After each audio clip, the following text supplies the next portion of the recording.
Hello, how are you? Good morning, all of you. I hope you will be fine at your home. And as your request, that introduction to graph, और इससे पहले हमने सारे concept समझ लिए थे. Motion under gravity, relative velocity, acceleration, instantaneous velocity. तो आज हम पढ़ते हैं इंट्रोडक्शन टू ग्राफ्स. पहला ग्राफ आप देख रहे हैं एक्स वर्सेस टी, यानी distance displacement versus time graph है. Here graph one shows at 40 metre per second constant velocity with time. यानी उसकी वेलोसिटी क्या है? कांस्टेंट है. यानी कह सकते हैं displacement time graph with gives means velocity is constant और यूनिफॉर्म एक्सेलरेटेड मोशन. और this graph shows that object to be at rest.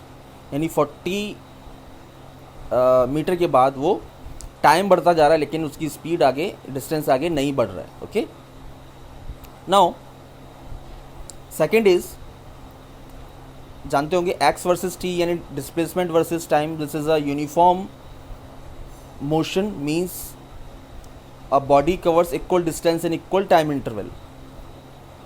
Second graph. Okay, now अब बात करते हैं थर्ड ग्राफ की.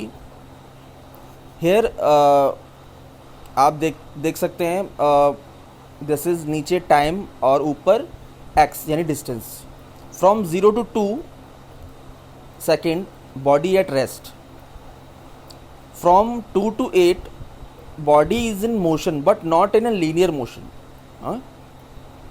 From 8 to 14 body is in uniform motion because the body covers equal distance in equal time interval. Now 14 to 22, उसके बाद उसकी जो speed होगी है या 300 के बाद वो बॉडी एट रेस्ट में आ गया. यानी टाइम तो इंक्रीज़ हो रहा है but body not further move. Okay, so this is the concept of this graph. ऐसे ग्राफ भी आ सकते हैं. Now come to the next point. The graph shows X और टी यानी displacement versus time graph. Okay, the average velocity, इसमें जो average velocity है is the slope of line P1 और P2. P1 और P2 के बीच में जो शेडो है, एरिया है, वो एवरेज वेलोसिटी शो कर रहा है. तो displacement time graph shows between t=0 to t=7. But यहाँ पर as seen the average velocity of car, यानी कार का हम एग्जांपल लेते हैं, तो t=5 टू t=7, यानी जो कोऑर्डिनेट्स हैं आपके देख सकते हैं P1 के नीचे 5 और P2 के नीचे 7. तो हमारी जो वेलोसिटी होगी, एवरेज वेलोसिटी होगी यानी v बार, वो क्या होगा? x2 माइनस एक्स1 अपॉन t2 माइनस t1. तो x2 माइनस एक्स1 क्या है? P1 पर क्या है? 10x और P2 पर क्या है? 27.4. तो x2 माइनस एक्स1, तो 27.4 माइनस 10, और t2 कितना है? 7, और t1 कितना है? 5. तो which is equals to 8.7 metre per second. So this is the concept of this average velocity. Now average velocity can be negative or positive because velocity is a vector quantity which shows magnitude as well as direction. Now अब आगे बढ़ते हैं. This graph shows x versus t यानी moving with a positive velocity, और कह सकते हैं uniform velocity. Then second graph shows जो डाउनवर्ड में जा रहा है moving with the negative velocity, यानी जो x है डिक्रीज हो रहा है, डिस्टेंस डिक्रीज होता है टाइम के साथ. तो which is known as velocity in negative direction. अब यहाँ पर वेलोसिटी बॉडी क्या है? एट रेस्ट में है. Okay, so this is the conclusion of 3 of this graph. Now मैं मूव कर रहा हूँ. एवरेज वेलोसिटी तो आपको मालूम होगा, टोटल पाथ लेंथ और upon total time interval. Okay, अब आते हैं average speed is a scalar quantity, so it can not be negative.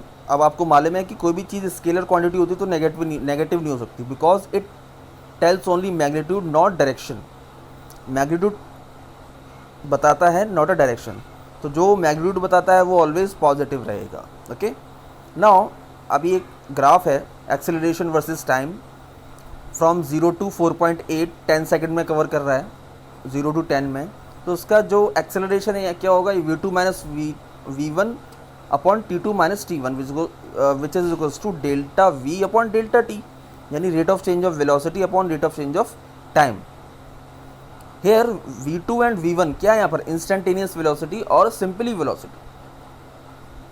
आप देख सकते हैं 0 to 0 सेकेंड से 10 सेकेंड में जो एक्सेलरेशन है, वेलोसिटी गिवन है फाइनल 24, यानी v2 की जो वैल्यू है 24 है, और v1 कितना है 0, और t2 कितना है 10, और t1 कितना है 0, तो एक्सेलरेशन आ गया आपका 2.4 मीटर पर सेकेंड। नाउ अब 10 से लेके 18 में कोई एक्सेलरेशन नहीं हो रहा, मीन्स जो फाइनल वेलोसिटी थी वो फाइनल वेलोसिटी से माइनस हो जाएगी, यानी 24 माइनस 24 और 18 upon minus 10 is equals to 0 metre per second square. Now 18 minus 20 यानी जो फाइनल थी वो कितनी थी 0, एंड इनिशियल यहाँ पर मानेंगे माइनस 24, क्योंकि acceleration in negative direction, and कहाँ से लेके कहाँ तक 20 माइनस 18 है ना, आपका दे रखा है डाउनवर्ड डायरेक्शन में, तो जो ग्राफ की जो वैल्यू आ जाएगी -12 metre per second square. Then acceleration is equals to limit delta t tends to 0, delta v upon delta t is equals to dv upon dt। This is the concept of acceleration versus time graph. तो I hope समझ में आ गया होगा आपको। Now आप बढ़ते हैं कुछ पोजीशन ग्राफ्स के ऊपर बढ़ते हैं। What is an position graph, x versus t। अगर ये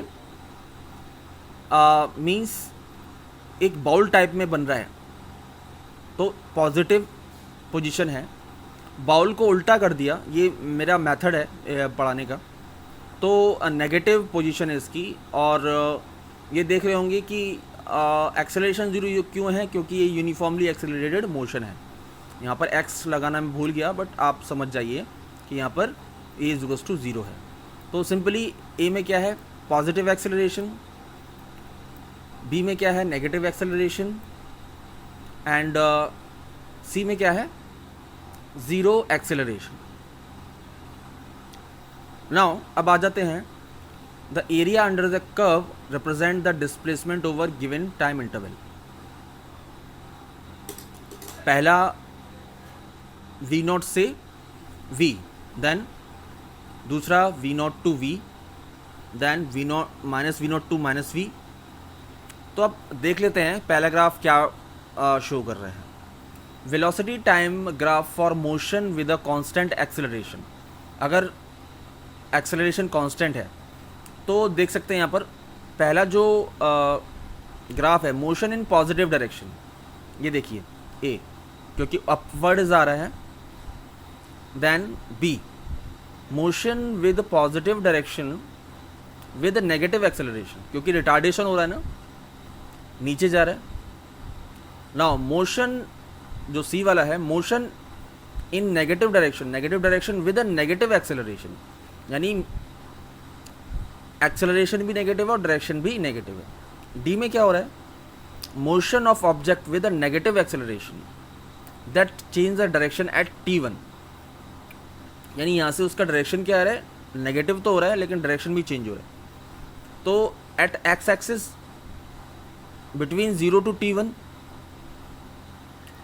it moves in a positive x axis, यानी पॉजिटिव x एक्सिस में मूव किया, and between t1 and t2 it moves in a opposite direction, यानी नेगेटिव में move किया, negative x axis. Okay, so this is the whole concept of a graph. तो I think आपको समझ में आ गया होगा। तो थैंक यू वेरी मच।